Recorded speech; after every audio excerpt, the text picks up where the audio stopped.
अगर सूरज की तरह चमकना है तो सूरज की तरह जलना भी पड़ेगा।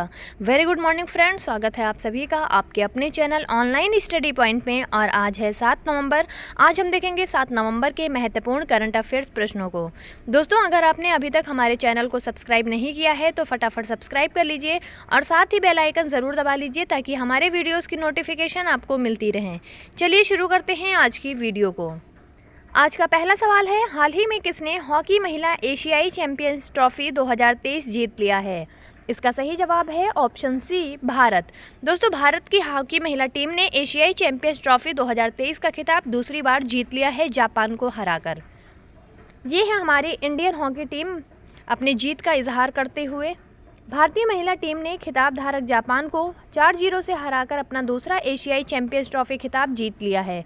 फ्लड लाइट समस्या के कारण मैच को 50 मिनट देर से शुरू किया गया और भारत ने संगीता कुमारी, नेहा लारेमसियामी और वंदना कटारिया के गोल की मदद से 2 बार के चैंपियन जापान को हरा दिया है। तो दोस्तों, इसे आप लोग याद रखिएगा, ये बेहद महत्वपूर्ण प्रश्न है। अब देख लेते हैं 2023 में दिए गए कुछ अन्य खेल पुरस्कारों को। फीफा महिला विश्व कप 2023 का खिताब किसने जीता है? स्पेन ने। डूरंड कप 2023 किसने जीता है? मोहन बागान फुटबॉल क्लब ने। वर्ल्ड एथलेटिक्स चैंपियनशिप किसने जीता है? अमेरिका ने। और एशियन कबड्डी चैंपियनशिप 2023 किसने जीता है? भारत ने। तो इन खेल पुरस्कारों को आप लोग ध्यान रखिएगा और इन पुरस्कारों को आप लोग नोट डाउन कर लीजिए ताकि एग्ज़ाम के लिए आपको रिविज़न करने में आसानी रहे। नेक्स्ट है, 2025 में 24वीं एशियाई तीरंदाजी चैंपियनशिप की मेजबानी कौन सा देश करेगा? इसका सही जवाब है option D, Bangladesh. Bangkok, Thailand में आयोजित विश्व तीरंदाजी एशिया कांग्रेस में बोली में 14-10 वोटों से जीत के बाद बांग्लादेश 2025 में 24वीं एशियाई तीरंदाजी चैंपियनशिप की मेजबानी करेगा। कांग्रेस में एशियाई महाद्वीप के कुल 24 सदस्य देशों ने भाग लिया था, जिसमें बांग्लादेश और चीन ने भी अप्लाई किया था। और अब 2025 की जो 24वीं एशियाई तीरंदाजी चैंपियनशिप को आयोजित करने का मौका दिया गया है वह बांग्लादेश को दिया गया है, तो इसे भी आप लोग ध्यान रखिएगा।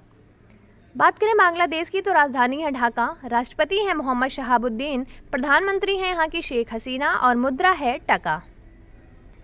अब देख लेते हैं कुछ खेल प्रतियोगिताओं को एवं उनके आयोजन स्थल को। विभिन्न वर्षों में वर्ल्ड कप 2023 का आयोजन कौन कर रहा है? या भारत कर रहा है, जैसा कि आप सभी को पता ही होगा।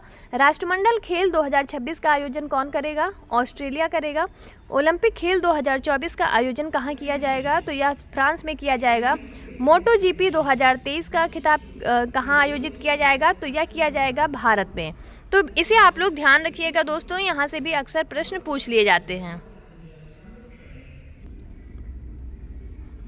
अगला सवाल है, हाल ही में विश्व सुनामी जागरूकता दिवस 2023 कब मनाया गया? इसका सही जवाब है ऑप्शन बी, 5 नवंबर को। दोस्तों, 5 नवंबर को टी सुनामी जागरूकता दिवस के रूप में मनाया गया है।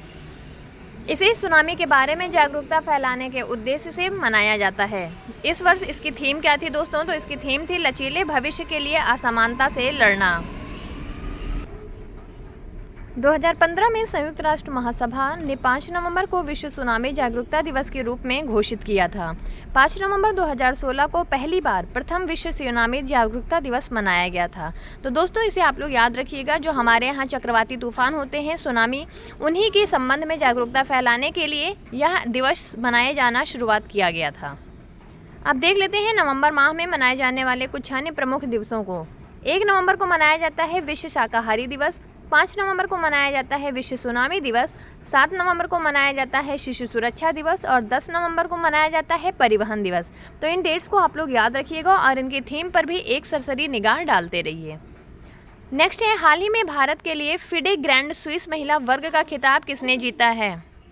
तो इसका सही जवाब है ऑप्शन ए, आर वैशाली ने। दोस्तों, फिडे ग्रैंड स्विस महिला वर्ग का खिताब आर वैशाली ने जीत लिया है। आपको बता दें कि फिडे जो होता है ये वर्ल्ड चेस चैंपियनशिप होता है और इस महिला वर्ग का खिताब इसमें आर वैशाली ने इस वर्ष जीत लिया है। ये है आर वैशाली, जैसा कि आप पिक्चर में देख रहे हैं। आर वैशाली और विदित गुजराती ने फिडे ग्रैंड स्विस में क्रमशः महिला और ओपन वर्ग के खिताब जीत लिए हैं, जबकि वैशाली ने 11वें और अंतिम राउंड में मंगोलिया की बटखुआग मुंगुटुएल से ड्रॉ खेला और महिला वर्ग का खिताब अपने नाम कर लिया। विदित ने सर्बिया के अलेक्जेंडर प्रेडक को हराकर इस स्पर्धा में अपनी 7वीं जीत दर्ज की है और ओपन सेक्शन में शीर्ष स्थान हासिल किया है, तो इसे आप लोग ध्यान रखिएगा। अब देख लेते हैं 2023 में दिए गए कुछ अन्य प्रमुख पुरस्कारों को। जर्मन शांति पुरस्कार 2023 किसे दिया गया है? सलमान रुश्दी को। प्रित्जगर आर्किटेक्चर पुरस्कार 2023 किसे दिया गया है? डेविड चिपरफील्ड को। और प्रवासी भारतीय सम्मान 2023 किसे दिया गया है? राजू सुब्रमण्यम को। ऑस्कर पुरस्कार 2023 के अंतर्गत सर्वश्रेष्ठ अभिनेता का अवार्ड किसे दिया गया है? ब्रेंडन फ्रेजर को। तो इन अवार्ड्स को आप लोग ज़रूर ध्यान रखिएगा क्योंकि यहाँ से अक्सर प्रश्न पूछे जाते हैं। किस संगठन ने कृषि और खाद्य सुरक्षा पर आपदा का प्रभाव जारी किया है? इसका सही जवाब है ऑप्शन बी, FAO। FAO का फुल फॉर्म होता है दोस्तों फूड एंड एग्रीकल्चर ऑर्गेनाइजेशन, तो इसे आप लोग ध्यान रखिएगा। खाद्य और कृषि संगठन के कृषि और खाद्य सुरक्षा पर आपदा का प्रभाव शीर्षक वाली एक रिपोर्ट के अनुसार पिछले 5 दशकों में अत्यधिक आपदा घटनाओं की आवृत्ति में उल्लेखनीय वृद्धि हुई है। 1970 के दशक में विश्व में प्रतिवर्ष लगभग 100 आपदा घटनाएं होती थीं, लेकिन पिछले 2 दशकों में वैश्विक स्तर पर यह संख्या सालाना लगभग 400 आपदाओं तक बढ़ गई है, तो इसे आप लोग ध्यान रखिएगा। बात करें खाद्य और कृषि संगठन यानी FAO की, तो इसकी स्थापना हुई थी 16 अक्टूबर 1945 को और इसी कारण 16 अक्टूबर को विश्व खाद्य दिवस भी मनाया जाता है। इसका मुख्यालय है रोम, इटली में और इसके महानिदेशक हैं क्यू डांग्यू। नेक्स्ट है कौन सी संस्था घरों की मुद्रास्फीति प्रत्याशा सर्वेक्षण आयोजित करती है? इसका सही जवाब है ऑप्शन ए, भारतीय रिजर्व बैंक। भारतीय रिजर्व बैंक ने घरों की मुद्रास्फीति प्रत्याशा सर्वेक्षण और उपभोक्ता विश्वास सर्वेक्षण शुरू करने की घोषणा की है, जो दिसंबर 2023 में निर्धारित द्विमासिक मौद्रिक नीति के लिए महत्वपूर्ण इनपुट प्रदान करेगा। यह सर्वेक्षण भोपाल, भुवनेश्वर, चंडीगढ़, चेन्नई और दिल्ली सहित 19 शहरों में आयोजित किए जा रहे हैं, तो दोस्तों इसे आप लोग ध्यान रखिएगा। बात करें भारतीय रिजर्व बैंक की यानी रिजर्व बैंक ऑफ इंडिया की, तो इसकी स्थापना हुई थी 1 अप्रैल 1935 को। दोस्तों ये थोड़ा सा मिसप्रिंटेड है, यहाँ पे 1935 है। गवर्नर हैं शक्तिकांत दास, मुख्यालय है मुंबई, महाराष्ट्र में। नेक्स्ट है हाल ही में ऑस्ट्रेलिया भारत शिक्षा और कौशल परिषद की बैठक कहाँ आयोजित हुई है? इसका सही जवाब है ऑप्शन बी, IIT गांधीनगर। दोस्तों ऑस्ट्रेलिया भारत शिक्षा और कौशल परिषद की बैठक गांधीनगर यानी IIT गांधीनगर में आयोजित की जाएगी। पहली ऑस्ट्रेलिया भारत शिक्षा और कौशल परिषद की बैठक गुजरात के IIT गांधीनगर में होगी। शिक्षा मंत्री धर्मेंद्र प्रधान और ऑस्ट्रेलिया सरकार के शिक्षा मंत्री जेसन क्लेयर बैठक की सह अध्यक्षता करेंगे। बैठक अकादमिक और कौशल विशेषज्ञों को पारस्परिक रूप से सहमत प्राथमिकताओं की एक विस्तृत श्रृंखला पर चर्चा करने के लिए एक मंच प्रदान करेगी, तो इसे आप लोग ध्यान रखिएगा। ये हैं हमारे शिक्षा मंत्री धर्मेंद्र प्रधान जी और ऑस्ट्रेलिया सरकार के शिक्षा मंत्री जेसन क्लेयर, तो इन्हें आप लोग ध्यान रखें। नेक्स्ट है हाल ही में गंगा उत्सव का 7वां संस्करण कहाँ आयोजित किया गया? तो इसका सही जवाब है ऑप्शन बी, नई दिल्ली में। गंगा उत्सव का 7वां संस्करण राष्ट्रीय स्वच्छ गंगा मिशन द्वारा नई दिल्ली में आयोजित किया गया। इस कार्यक्रम में NBT के सहयोग से नमामि गंगे पत्रिका के 33वें संस्करण, नई चाचा चौधरी श्रृंखला और गंगा पुस्तक परिक्रमा पर आधारित वॉइस ऑफ गंगा बुकलेट का विमोचन भी किया गया। इस गंगा पुस्तक की परिक्रमा 7 नवंबर 2023 को गंगोत्री से अपने 3 महीने लंबी यात्रा से शुरू की गई थी, तो इसे आप लोग ध्यान रखिएगा। दोस्तों गंगा उत्सव का 7वां संस्करण कहाँ आयोजित किया गया? तो यह नई दिल्ली में आयोजित किया गया है। नेक्स्ट है हाल ही में PM गरीब कल्याण अन्न योजना को कितने साल के लिए बढ़ाया गया है? तो इसका सही जवाब है ऑप्शन सी, 5 साल के लिए। प्रधानमंत्री नरेंद्र मोदी ने घोषणा की कि PM गरीब कल्याण अन्न योजना को अगले 5 वर्षों तक के लिए बढ़ाया जाएगा। उन्होंने यह घोषणा छत्तीसगढ़ के दुर्ग में एक चुनावी रैली को संबोधित करते हुए कहा है। यह योजना दिसंबर 2023 में खत्म हो रही थी और अब इसे अगले 5 वर्षों के लिए बढ़ा दिया गया है।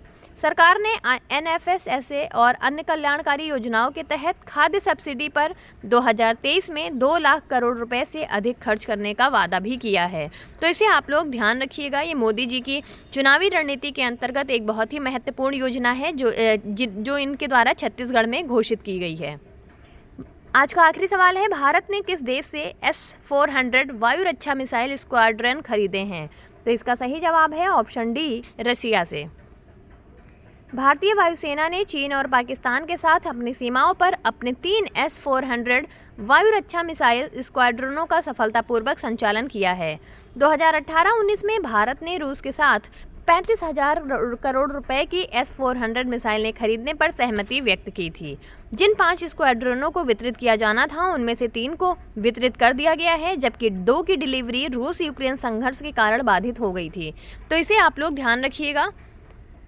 दोस्तों आप देख लेते हैं 6 नवंबर के ऑलराउंडर रिवीजन को फटाफट। हाल ही में आरबीआई के नए कार्यकारी निदेशक कौन बने हैं? मनोरंजन कुमार मिश्रा। हाल ही में किस राज्य ने डॉक्टर पुनीत राजकुमार हृदय ज्योति योजना शुरू की है? कर्नाटक ने। हाल ही में किसे श्री सोमनाथ ट्रस्ट का अध्यक्ष बनाया गया है? नरेंद्र मोदी। हाल ही में किसे सीबीआई के संयुक्त निदेशक के रूप में नियुक्त किया गया है? मधुकर पवार को। हाल ही में विश्व बायोस्फीयर रिजर्व दिवस कब मनाया गया? 3 नवंबर को। हाल ही में किसके द्वारा प्रोजेक्ट कुशा शुरू किया गया है? डीआरडीओ के द्वारा। हाल ही में लीला ओमचेरी का निधन हुआ है, वे कौन थी? लेखिका थी, और जैसा कि मैंने आपको बताया था कि ये संगीतज्ञ भी थी एक और लेखिका भी थी। हाल ही में लाइफ स्टाइल केंद्रित क्रेडिट कार्ड लॉन्च करने हेतु एसबीआई कार्ड ने किससे गठजोड़ किया है? रिलायंस के साथ। हाल ही में किसे एससी ने कलकत्ता हाईकोर्ट का स्थायी न्यायाधीश नियुक्त किया है? एसआर चौधरी को। हाल ही में भारतीय नौसेना सेलिंग चैंपियनशिप 2023 कहां आयोजित की जाएगी? मुंबई में। तो दोस्तों ये थे हमारे 6 नवंबर के ऑलराउंडर रिवीजन, और अब देख लेते हैं आज के प्रश्न को। आज का प्रश्न है, हाल ही में आरबीआई के नए कार्यकारी निदेशक कौन बने हैं? ऑप्शंस दिए गए हैं दोस्तों, आप अपना सही जवाब कमेंट सेक्शन में भेजते रहें। और अगर आपको हमारी आज की वीडियो अच्छी लगी हो तो प्लीज़ ज़्यादा से ज़्यादा लाइक करें, शेयर करें और हमारे चैनल को सब्सक्राइब करते रहें। तो आज की वीडियो यहीं तक थी। आप सभी का बहुत बहुत धन्यवाद। दोस्तों अगर आपको वॉइस सुनने में कोई दिक्कत आई हो या थोड़ी बहुत आवाज़ें आ रही हो तो प्लीज़ आज के लिए मैनेज कर लीजिएगा, क्योंकि मैं ट्रैवलिंग में थी तो इसलिए आप लोगों के लिए वीडियो भी रिकॉर्ड करना ज़रूरी था, तो आप लोग थोड़ा मैनेज कर लीजिएगा। चलिए ठीक है, आज की वीडियो यहीं ख़त्म करते हैं। आप सभी का बहुत बहुत धन्यवाद। आप सभी का दिन शुभ हो।